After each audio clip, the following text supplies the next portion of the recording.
Hello friends, welcome to I exam B. I am Sushil Ragade, ex manager Reserve Bank of India. और आप में से काफ़ी सारे कैंडिडेट्स ये क्वेश्चन पूछ रहे थे कि सर स्कोर कार्ड कब आएगा। काफ़ी टाइम हो चुका था और कम से कम 20-25 मुझे मैसेज आए थे।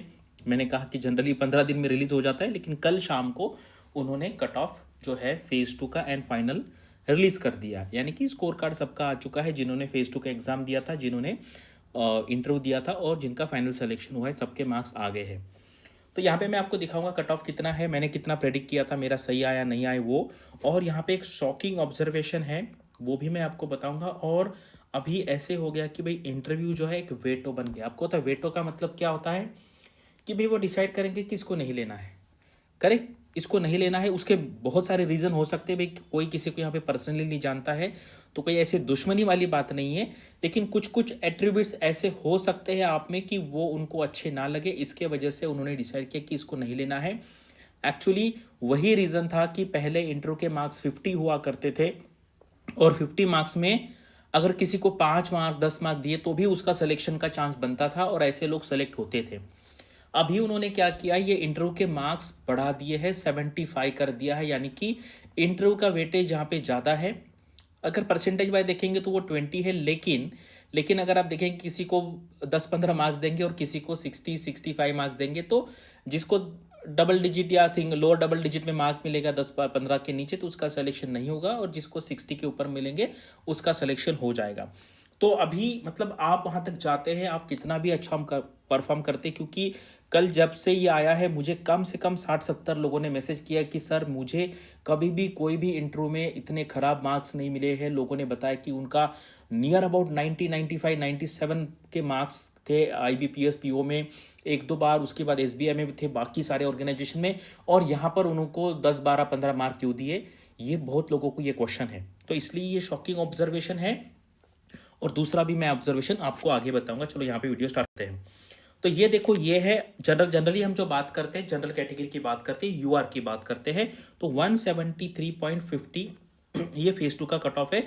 और अगर आप इसमें, ये जनरल का ट्रेंड है, अगर आप इसमें 50 मार्क ऐड करेंगे ऑन एन एवरेज, ठीक है, तो ये 223.50, तो इसके आसपास जनरली अगर आप ट्रेंड देखेंगे तो इसके आसपास जो है वो फाइनल कट ऑफ बनता है। तो यहाँ पे अगर आप देखेंगे तो इसमें और 3.25 मार्क्स ऐड करके आया है, तो 50 एवरेज है, कभी कभी 55 है, 60 के आसपास भी होता है।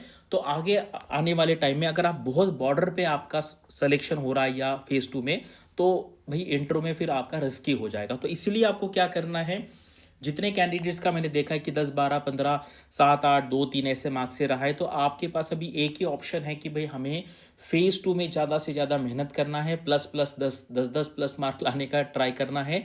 तब आपका इंटरव्यू का इंडिपेंडेंस कम हो जाएगा, डिपेंडेंस कम हो जाएगा। लेकिन स्टिल मुझे ऐसे लगता है कि भाई उनको अगर लेना ही नहीं है तो भाई आपको 5-10 मार्क दे देंगे, तो आपका सिलेक्शन नहीं होगा।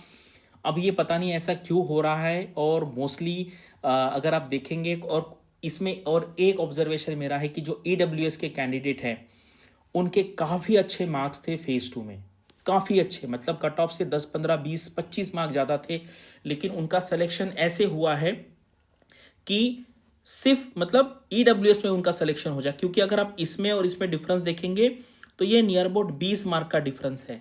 करेक्ट, तो इनका सिलेक्शन कैसे हो जाए, जैसे मान लीजिए किसी को कट ऑफ से 30 मार्क ज़्यादा है, 15 मार्क ज़्यादा, तो इसको इतने मार्क्स दे बस, जस्ट इससे ज़्यादा आ जाए, मान लीजिए 207 मार्क आ जाए उसके, और उसका सिलेक्शन हो जाए।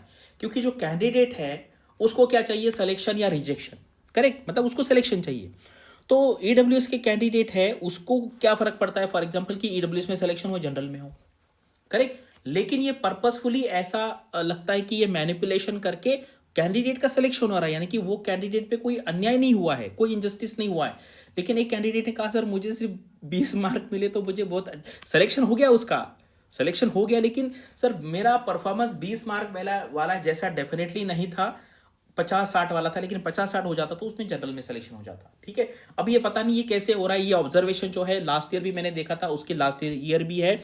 और एक बात और यहाँ पे है कि अगर आप देखेंगे इस लेवल पे EWS को कुछ भी रिजर्वेशन का बेनिफिट नहीं मिल रहा है। मतलब EWS का कट ऑफ जनरल के कट ऑफ के बराबर ही है फेज 1 में, फेज 2 में भी है। ऐसा एक्चुअली नहीं होता है, अगर आप कोई भी एग्जाम देखेंगे ऐसा नहीं होता, लेकिन आरबीआई ऐसा करते हैं।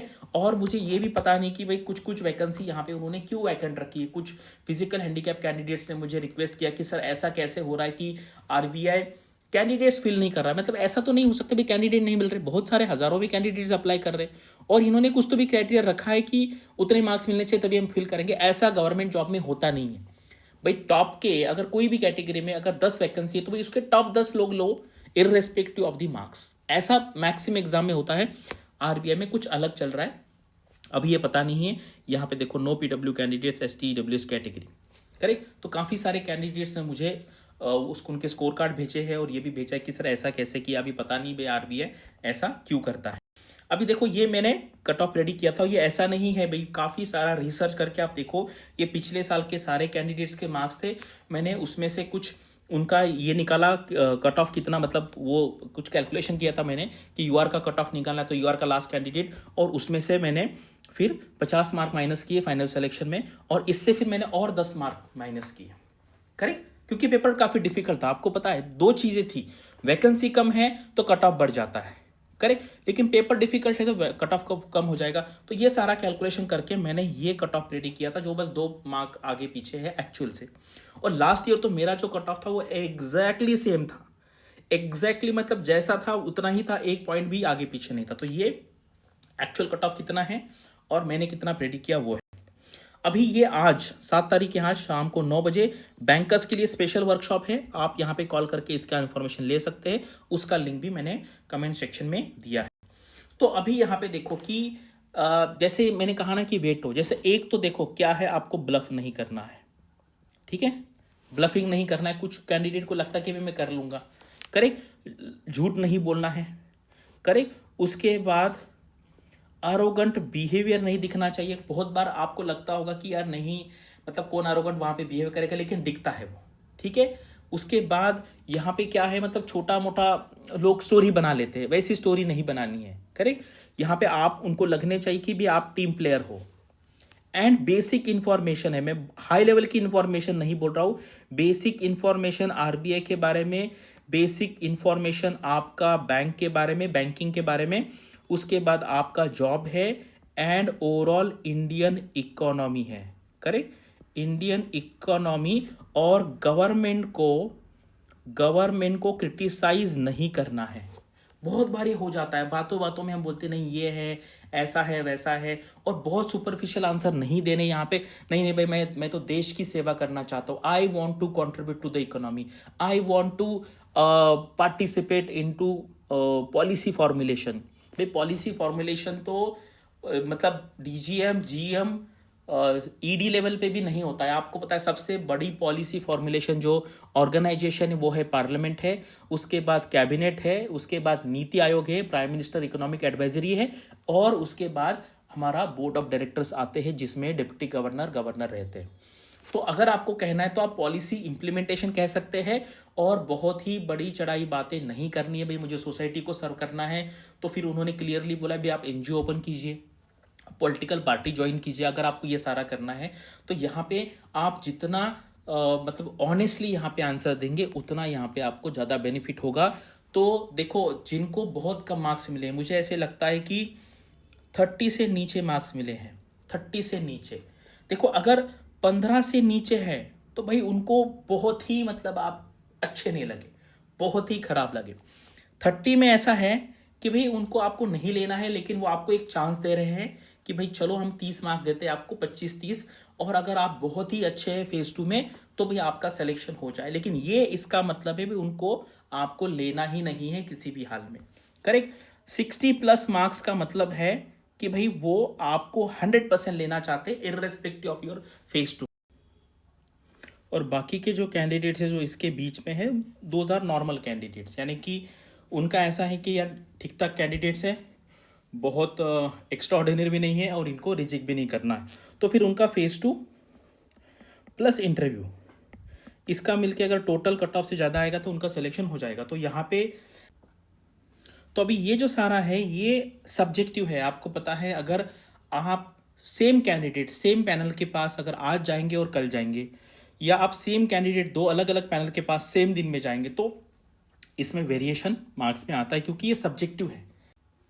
तो ये इंटरव्यू का प्रोसेस ही सब्जेक्टिव है, तो इसलिए हम इसमें बहुत ज़्यादा नहीं कर सकते। हमारे साइड से जितनी नॉलेज लेना, जैसे कुछ कुछ क्वेश्चन है जो फैक्चुअल है, जैसे आरबीआई के डिप्टी गवर्नर कौन है, ईडी कौन है, कोई कमेटी का कौन है, जैसे मान लीजिए सेक्रेटरी कौन है, प्राइम मिनिस्टर इकोनॉमिक एडवाइजरी में कौन है, रेपो रेट कितना है, ये क्या जो फैक्चुअल इन्फॉर्मेशन है वहाँ पे हम थोड़ा सा इंप्रूव कर सकते हैं, लेकिन वो हमको कैसे परसीव करेंगे वो हमारे हाथ में नहीं। लेकिन हमारे हाथ में इतनी इतनी तो चीज़ है कि भाई हम ब्लफ ना करें। बहुत लोग करते मैंने देखा है कि कुछ भी एक्सपीरियंस बताएंगे, सर्टिफिकेशन फिर लगाएंगे, फिर उसके बाद में पढ़ेंगे नहीं। तो इसलिए जितना मेरे साइड से मेरा एक्सपीरियंस है वहाँ पे मैं बताने का ट्राई करता हूँ। तो अभी यहाँ पे आप में से ऐसे कौन से लोग हैं कि जिनको इंटरव्यू में बहुत कम मार्क्स मिले हैं, वो कमेंट सेक्शन में लिखिए। और अगर आप ईडब्ल्यूएस में आपका सिलेक्शन हुआ है तो आपके भी इंटरव्यू मार्क्स लीजिए, क्योंकि मैंने जितने 8-10 एग्जाम्पल दिए उसमें मैंने जो ऑब्जर्व किया वो मैंने आपको यहाँ पे बताया है। तो हमारे हाथ में क्या है, फेज 1 प्रिपरेशन पूरा हमारा हाथ में है, वो पूरा ऑब्जेक्टिव है। फेज 2 का प्रिपरेशन भी हमारे हाथ में है, करेक्ट। यानी कि वहाँ पे आपका कोई पर्सनैलिटी का रोल वहाँ पे नहीं है, लेकिन इंटरव्यू में ये जो सारी बातें हैं इसमें काफ़ी सारी सब्जेक्टिविटी है। तो वो कैसे परसीव करते हैं ये हमारे हाथ में नहीं, लेकिन स्टिल हमारे साइड से जितना हम इंप्रूव कर सकते हैं उतना हम कर सकते हैं। तो आपका अगर इसके बारे में कुछ ऑब्जर्वेशन है तो आप कमेंट सेक्शन में लिख सकते हैं। Thanks for watching this video and all the best for your studies and upcoming examinations.